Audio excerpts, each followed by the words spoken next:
Adam here from the Walzer Automotive Group, and what I want to do today is take you on a test drive. So next to me here, I have the 2026 Mazda CX-30. We'll look at the interior, exterior, some of the trim level specifics, then go for a spin around, see what it's like out on the road.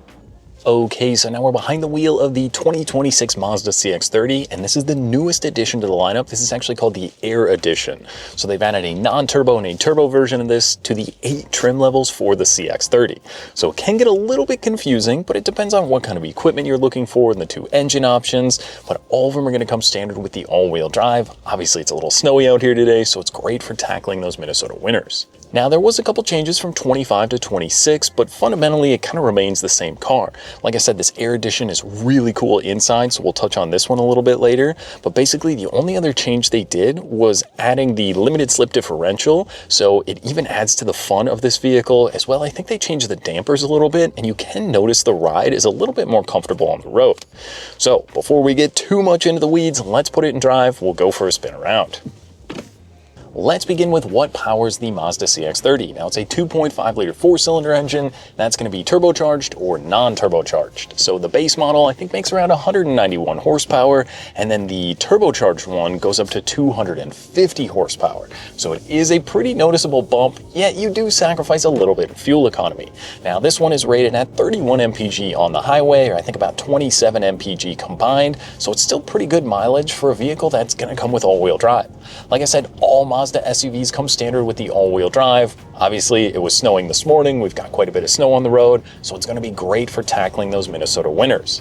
Now on the exterior, this one gets an 18-inch blacked out wheel, and this color is the Snowflake White Pearl. A very fitting color for today out here in the snow, as it does blend in pretty nice, but I think it looks great. The white and the black accents looks really cool. It also gets the black roof rack rails up above and the mirror caps. Just the style and design language from Mazda is some of the best out, I think. These vehicles always look good, and they just kind of have that luxury sort of understated appearance, yet they do look pretty sporty.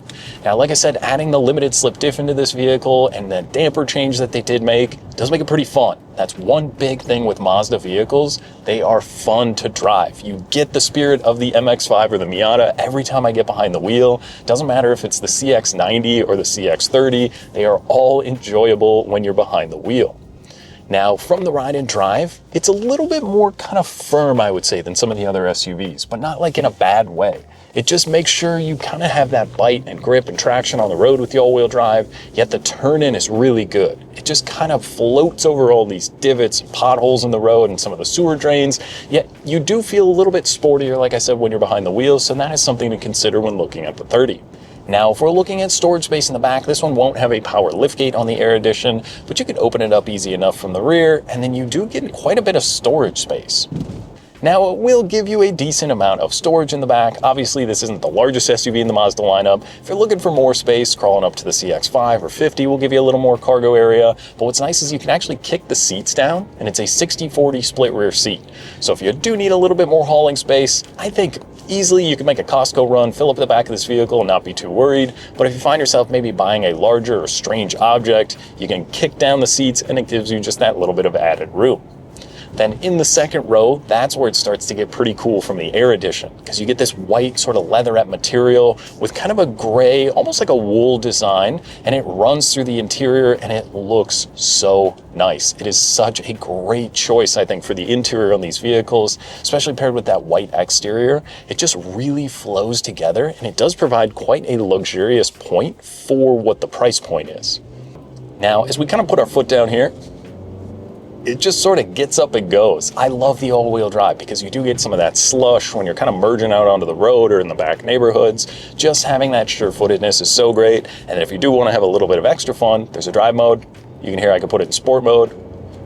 And it just kind of gets up and boogies. These little things just move along so well. And again, this is the non-turbo version. So you're adding almost 60 more horsepower when you go to the turbo. So that is quite the big difference.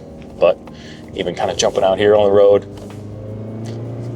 I mean, for the non-turbo, the 2.5, this is more than enough, I think, for 95% of the time. Would I want the turbo? Probably, but it's still pretty great when you're behind the wheel. And like I said, the added fuel economy benefit is pretty good for this model. Now from the driver's seat. So like I said, with the Minnesota winters coming around, this is actually a heated driver and passenger seat, and they're so comfortable. My seat is going to be power with the lumbar control as well, so I can get really comfortable as soon as I hop into the vehicle. I can obviously kick on the heated seats, which is going to be great. They're so nice. I had it on 3 when I first hopped in this morning. I had to turn it down to kind of that first level because it does get pretty hot in here, which is always a good thing. Then we do have our leather wrapped steering wheel, and even just the treatment on the wheel. This white kind of cross stitching that runs through here looks so good. And that runs onto the dash. Like I said, that gray kind of suede material also goes onto the dash. It works very nicely with kind of a full package, if that makes sense. The Aire Edition really kind of outkicks its coverage. When you're comparing this to maybe Honda or Toyota, I think this interior feels like it's light years ahead in terms of luxury. From behind the wheel, this is going to be a full digital gauge cluster. So what's really cool, the centerpiece can kind of move. It can show you some of that safety stuff like your adaptive cruise control, or it'll even show me my blind spot. So while I have it in the mirror, it also shows it on the screen. It's kind of hard to show when we're driving around, but it's got these little lines that will just give you a little notification. I love that. It makes it so easy, but even though visibility is good, it's always sometimes a little tough to see out of your blind spot. But when you've got the adaptive cruise control and some of the other safety stuff going in here, it does make it a pretty great driving experience, especially you got the kids in the back. Maybe someone's being a little distracting. Knowing that the vehicle's looking out for you is always going to be a plus. And then it'll just kind of show you your standard trip computer stuff on here, but then the infotainment screen is pretty awesome. So I paired my phone up to give me wireless Apple CarPlay as well. You can do Android Auto in here, Google Maps, text messaging, it's all built into there. And I can actually use it as a touchscreen up here, or I've got Mazda's little controller down below. So what's great about that, I can kind of keep my attention on the road ahead, and I can use the controller to go through, whether it's my messaging, kind of some of the radio stuff if I want to control that, or if you've got the newest iOS, there's even one more screen on the left. That shows me my weather, clock, some of the reminders. I think you can even pull up your photos in there. It's a pretty cool setup that just does work nicely. And it kind of prevents you from messing with your phone. I know it's hard because we always have our phones with us, but any bit of that little added safety, having that in the Mazda is certainly going to help out. Now, this one also will get a dual zone climate control in here, so driver and passenger can select those. I mean, there's just a lot to like. Now, we do have to touch on the pricing. So the non-turbo Aire Edition, this one's going to come in at about $32,500 for an MSRP.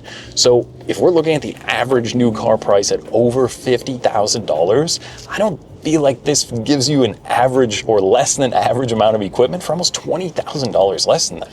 Whether it's all the safety, the great fuel economy, some of the technology in here, plus this interior that I think is pretty gorgeous, it's really hard to go wrong with the CX-30. The only downfall to me is if you've got the little kiddos, the back seats can be a little bit tighter, but if you're not worried about it, if it's just you in the car, like I said, 95% of the time, I think the 30 might be the way to go. The fuel economy is great. It's super fun to drive just because it's darty and it's small enough where you can pretty much park anywhere. I mean, there's a lot of upside to these Mazda vehicles. Plus, reliability. And when you shop with Walser, we offer an 8-year, 100,000-mile powertrain warranty. That means you could be on the road for many years to come. You're not going to be thinking about it, just keeping up with your scheduled maintenance. And, you know, it just makes it simple. As simple as it can be to get into a vehicle, put it in drive and go is really what you're after. I think the CX-30 is definitely one that you want to consider. Now, the standard radio in here is also pretty great. I had my Apple CarPlay hooked up, like I said earlier, but Spotify sounds really good. I think they added 2 more speakers to the rear of the CX-30. So as part of those changes, there's kind of a few little things. It's hard to pinpoint because they just kind of shifted a lot of stuff, whether it was like the heated seats in some of more of the base models or some of the treatment inside or outside the vehicle. But I think the Aire Edition was a great add to the Mazda CX-30 lineup. It gives you the good looks on the outside as well as on the inside, and kind of that price point of keeping it around $30,000. I think if you're in the market, like I said, you're shopping Honda, Toyota, so maybe you're driving a used German luxury car even, but you want to get something new because of maybe some reliability issues, I think the CX-30 is absolutely one to add to the list. Come out, take for a spin, and see what you think. Now that was just a quick look and drive at the 2026 Mazda CX-30. Now if you have any other questions or you'd like to schedule a test drive, you can visit us online at walser.com or stop by anytime. We'd be more than happy to help. Thanks again for watching.